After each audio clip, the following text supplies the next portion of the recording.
Black maid forced to eat on the floor while family dines, then billionaire's daughter exposes the truth. The clinking of silverware echoed down the marble hallway, just loud enough to drown out the sound of a fork scraping a plate on the kitchen floor. Marilyn sat cross-legged beside the pantry, balancing her dinner on her lap. Her knees ached from age, not protest. This had become her place, her rhythm, her silence. She'd served the Langston family for 22 years. Set every table, folded every napkin. But during meals like this, birthdays, holidays, anniversaries, she wasn't invited to the table. She was instructed to eat when you can, which always meant alone, unseen. Tonight, the chandelier glowed bright in the dining room. Laughter rang out from the guests. But none of it reached Marilyn. Not until a pair of eyes saw her. Ava, the youngest Langston, just 16, newly returned from school, paused in the hallway. Her gaze met Marilyn's, then dropped to the cold floor beneath her plate. "Where are you watching from tonight?" Speech balloon. Marilyn Langley wasn't always invisible. There was a time when her laughter filled kitchens, when the smell of her fried chicken meant joy, not servitude. But that was before she took the job at the Langston estate, before wealth hung in the air like perfume, and silence became part of her uniform. The Langston mansion sat on 12 acres of old Virginia land, an imposing structure of limestone and glass. Inside, everything gleamed: the chandeliers, the polished floors, the carefully arranged family portraits that stared down at her like quiet reminders. You do not belong. Marilyn had worked there since Ava was just a toddler with ribbons in her hair. She'd held her when she scraped her knees, read her bedtime stories when her mother traveled, and soothed her fevers with songs whispered low like prayer. But wealth has a way of erasing history, of turning caregivers into background figures. As Ava grew, so did the distance. Private schools, nannies, etiquette tutors, all of them filled the space between them. And now, at 16, Ava had returned for her father's birthday, elegant and poised, her uniform blazer freshly pressed, her phone always in hand. The birthday celebration was grand, as usual. Staff moved like shadows, unseen but essential. Guests in silk dresses and tailored suits sipped champagne beneath glowing candelabras. The long table stretched beneath crystal lighting, each place set with gold-rimmed china and name cards written in calligraphy. Everyone had a seat, everyone but Marilyn. She had worked from sunrise to prepare the feast: glazed ham, roasted root vegetables, lemon tarts from a recipe passed down by her own mother. Yet when it was time to eat, she was told, as always, "You can grab your plate when we're done." So she waited, wiped down counters, and finally, when the chatter in the dining room grew loud and no one was looking, she slipped a plate of leftovers together. She crouched in the pantry, back pressed against cool tile, and began to eat. Slowly, quietly, like she didn't exist. That's when Ava saw her. Ava had stepped away to answer a call, walking past the swinging kitchen door. But what she saw through the gap stopped her in her tracks. Marilyn, the woman who once sang her lullabies, was sitting on the floor, knees stiff, eating from a plate on her lap. No cushion. No place setting. Just the quiet hum of the dishwasher and a single tired woman chewing her meal in silence. Ava didn't speak. Not yet. She just stared. Her mind wrestled with what she saw and what she'd always believed: that they were a family, that Marilyn was, like, part of the household. But this didn't feel like family. This felt like something else entirely. She returned to the dining table, but her appetite was gone. She watched her parents laugh, watched the guests raise glasses in celebration, and all she could think about was the woman eating alone just feet away, separated not by walls, but by something deeper. Something cruel. Later that night, as guests filtered out and the clink of champagne glasses faded, Ava sought out Marilyn in the back garden. She found her there, wrapping leftovers with practiced care. "Why do you eat back there?" Ava asked quietly. Marilyn didn't flinch. She'd heard the question before, from new staff, from kind-hearted guests, always asked in passing, never meant to stir trouble. "I eat where I'm told," she replied simply. "But we're family," Ava said. Her voice cracked with something unfamiliar: shame. Marilyn looked up, her tired eyes holding a softness that made Ava's chest ache. Family doesn't make you eat off the floor, baby. A silence stretched between them. Not cold, just heavy. Full of things Ava was just beginning to understand. Have you always? Ava asked. Marilyn nodded once. Every dinner party. Every birthday. Since you were little. Ava's hands clenched. Something in her shifted, a slow, quiet anger that didn't yell, it burned steady. She had seen injustice in documentaries, read about history in textbooks. But she never thought she'd find it here, in her own home, in the hands of the people she loved. The next morning, the house was quiet. The guests had left, and the staff moved in cleanup mode, resetting furniture, boxing uneaten cake, wiping smudges from glass. Ava sat at the kitchen island, scrolling through photos from the night before. Her finger paused. She looked toward the pantry. Then she opened her camera and began to record. She didn't stage anything. She simply walked into the kitchen, turned the lens toward the empty dining room, and then toward the narrow corner where Marilyn often sat to eat. Her voice, calm but heavy, narrated. This is the Langston mansion. We throw parties here. Big ones. Last night, we had filet mignon, music, guests in tuxedos. But our maid, Marilyn, ate her dinner sitting on the floor. She always does. For 20 years. The woman who raised me like her own, who worked herself sick for this family, has never once been offered a chair. She paused. Does that feel like family to you? Then she ended the video. She didn't know why she did it. She only knew it felt right. Later that day, she uploaded the clip. No hashtags. No captions. Just the truth. Within hours, comments began pouring in. This broke my heart. You can't call someone like family and treat them like a ghost. That woman deserves the seat of honor. Marilyn, we see you. By sunset, the video had been shared thousands of times. It found its way to news feeds, reposted by celebrities, reshared by activists. The Langstons had no idea. But Ava did. And so did Marilyn, though she wouldn't find out until much later. A few hours later, Ava was sitting alone on the back porch when her father approached, holding his tablet. His jaw was tight, his voice clipped. Did you post this? He asked, holding out the screen. Ava looked at it. Then, at him. Yes. She's an employee. What you've done is, it's embarrassing. No, Ava said. What's embarrassing is making the woman who raised me eat on the floor like she's beneath us. His face flushed, caught between pride and anger. You're young. You don't understand how these things work. No, Dad, she said calmly. I think you don't understand how humanity works. That night, no one slept soundly. And by morning, nothing in the Langston household would ever be the same. The morning after Ava's video went viral, the Langston estate was no longer a home, it was a storm waiting to break. Reporters had already gathered by the gates, their cameras peeking between iron bars. Ava's father, William Langston, a powerful man with deep pockets and deeper pride, stood in his study, pacing. His phone hadn't stopped ringing since dawn. Board members, investors, country club acquaintances, all asking the same thing, what's going on with your maid? Ava sat silently on the couch, watching her father try to contain a wildfire with spreadsheets and silence. You'll take it down, he ordered, not looking at her. No, she replied softly. The truth doesn't disappear just because it's uncomfortable. Across the hall, her mother whispered into a phone, curtains drawn tight. The family, once untouchable, now felt paper-thin. And through it all, Marilyn moved like she always had, quiet, calm, steady. She still polished silver. She still ironed shirts. But something in her eyes had changed. Not anger. Not even sadness.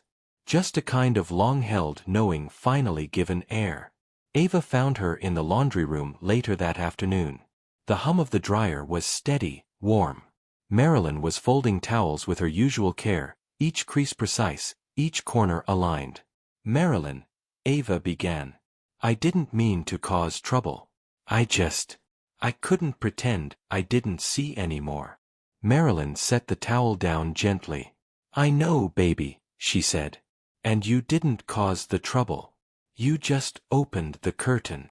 They sat together in silence for a moment, the kind of silence that holds years. Can I ask you something? Ava said. Marilyn nodded. Why did you stay? All these years, even with the way they treated you.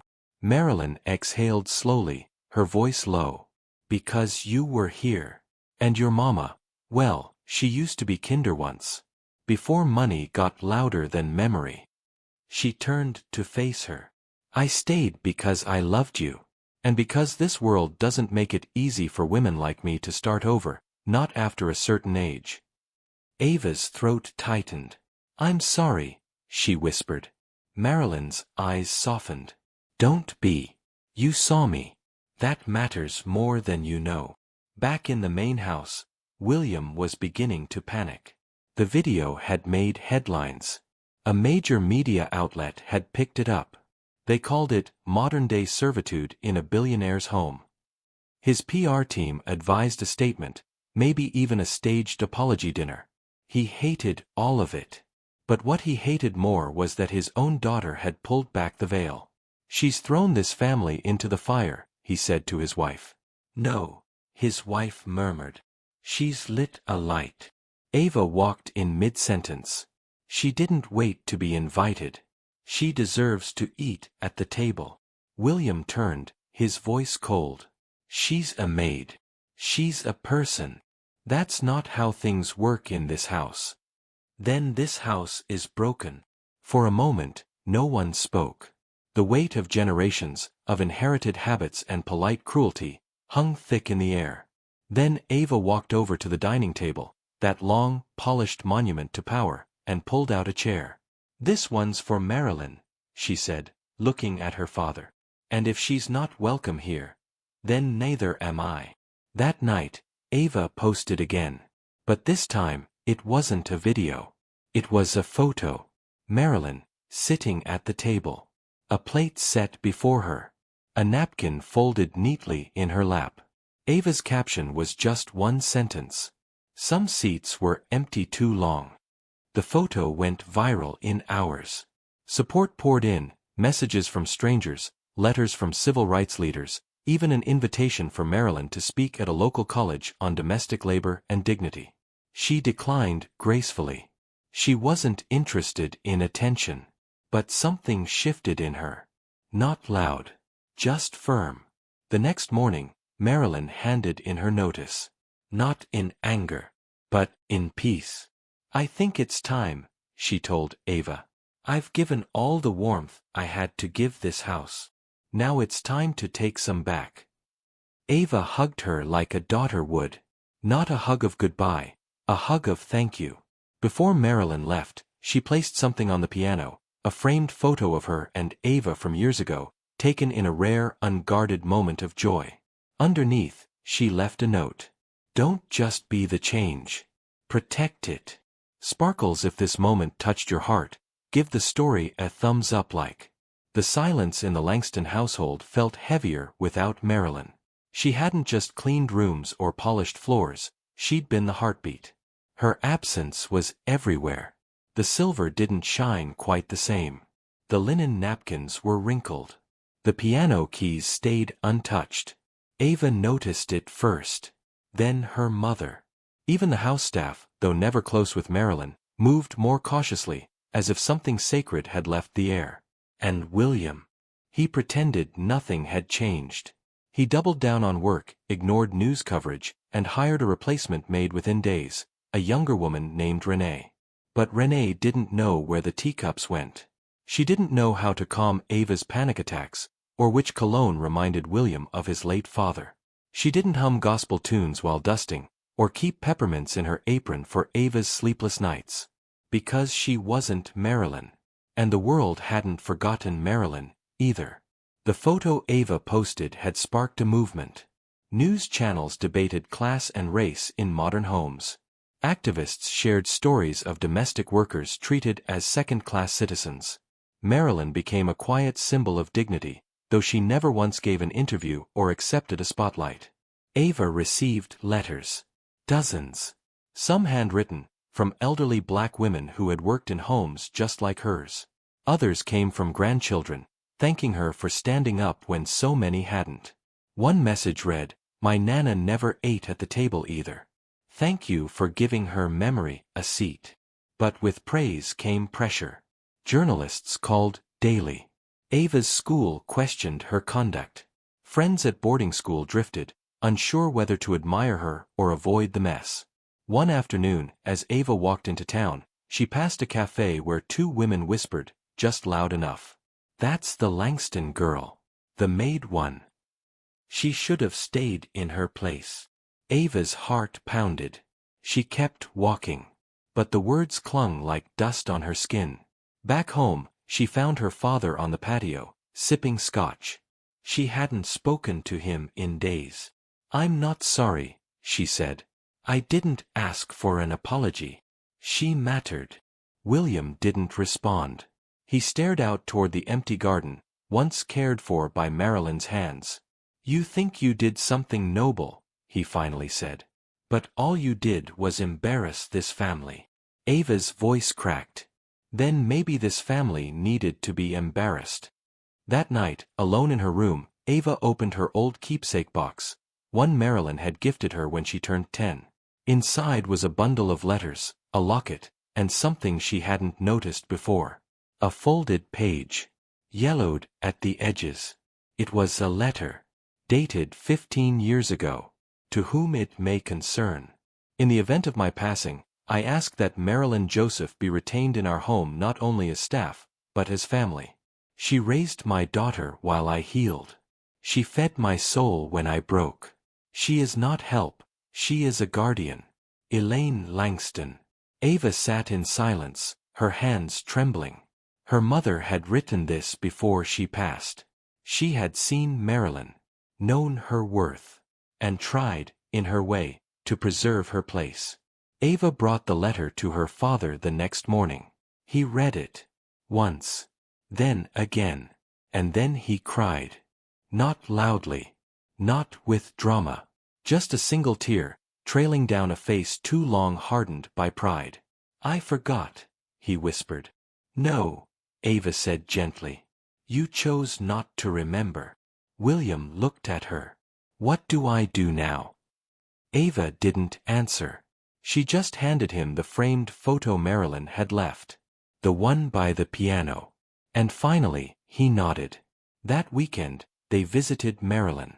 She lived in a modest house on the edge of town, with a rose garden blooming out front and a rocking chair that creaked like memory. She answered the door with her apron still on, a smell of cinnamon and lavender wafting from within. William stood awkwardly on the porch. "I was wrong," he said. "And I can't undo that. But I'd like to begin again. If you'll let me." Marilyn looked at him for a long time. Then she smiled, not for him, but for the little girl still standing behind him. "I forgive you," she said softly. "But not for you. For her." And that moment, quiet, unphotographed, unseen by millions, was more powerful than any viral video. It was two people, facing the weight of years, choosing to lay it down. 2 weeks later, the Langston family home looked the same on the outside, brick and marble, glass that gleamed in the sun. But something inside had shifted, quietly and entirely. It started with the dining table. Not a new one. The same long, polished mahogany surface Marilyn had served at for over 2 decades. But this time, they added something different. A new chair. Not ornate. Not expensive.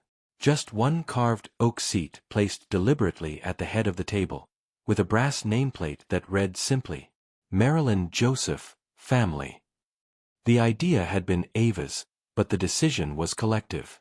William had agreed, as had his wife.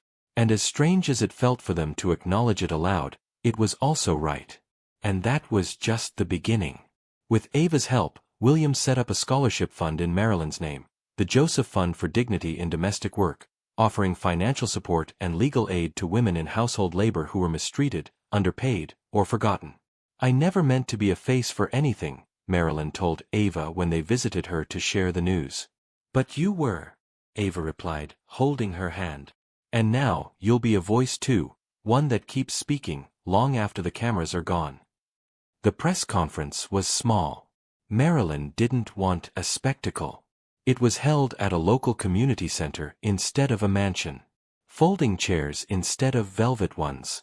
Lemonade and cookies instead of wine. And yet, the room was full, not of celebrities or politicians, but of people who had once been invisible. Housekeepers. Nannies. Gardeners. Older women in sensible shoes and proud hats. They came with stories folded into their palms, of years served and dignity denied. But on this day, they stood taller. When Marilyn walked in, the room rose to its feet. Not because she was famous, but because she was seen. She wore a soft blue dress and her Sunday church pearls. Ava walked beside her. And William. He stood in the back, quietly watching, learning how to take up less space for once. I am not a hero, Marilyn said, her voice steady, and I'm not angry. But I am tired of being thanked in private and dismissed in public. So if my story helped even one young girl stand taller, then I'll hold my tiredness with pride.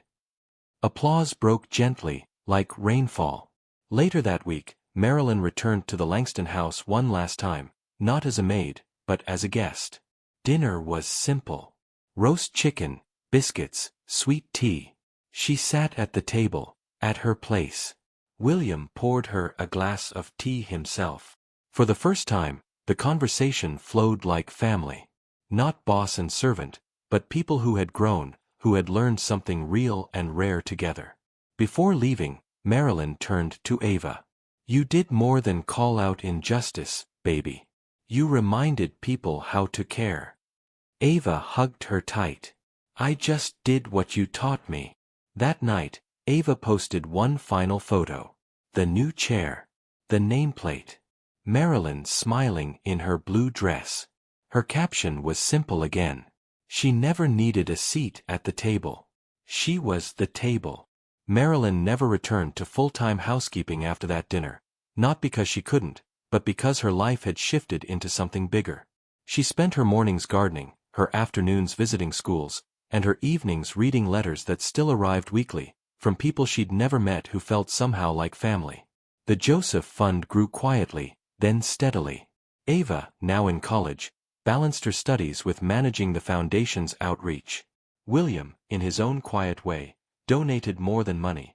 He attended events, listened more than he spoke, and slowly built a legacy that no longer had his name at the center. One autumn morning, Marilyn was invited to speak at a university. She stood at the lectern, gray curls tucked neatly beneath her hat, holding nothing but a folded note and a small photograph. Ava at 10 years old, hugging her tightly on a swing set. She didn't read the note. She just looked out at the sea of young faces and said softly, "Dignity is not something you earn, it's something you recognize in others." A hush fell over the room. No one taught me that more than a little girl who looked up from her dinner plate and saw me sitting on the floor. Afterward, students waited in line to shake her hand. Many cried. One whispered, "I'm studying law because of your story." Marilyn smiled. Then make sure no one ever has to eat on the floor again. Years later, when Marilyn passed peacefully in her sleep, the Langston family held the service at the same community center where she had once stood so tall. There was no grand display. No expensive floral arches or velvet ropes. Just stories. Dozens of them. From those she'd fed, held, counseled, loved. Ava read the eulogy. She was my protector before I knew I needed one, she said. And when the world forgot her, she still remembered everyone else. She taught me that speaking truth is love, and silence, when it ignores harm, is cruelty. When it was over, everyone gathered under the weeping willow outside, where the wind moved like a whisper. A small brass plaque had been placed beneath the tree.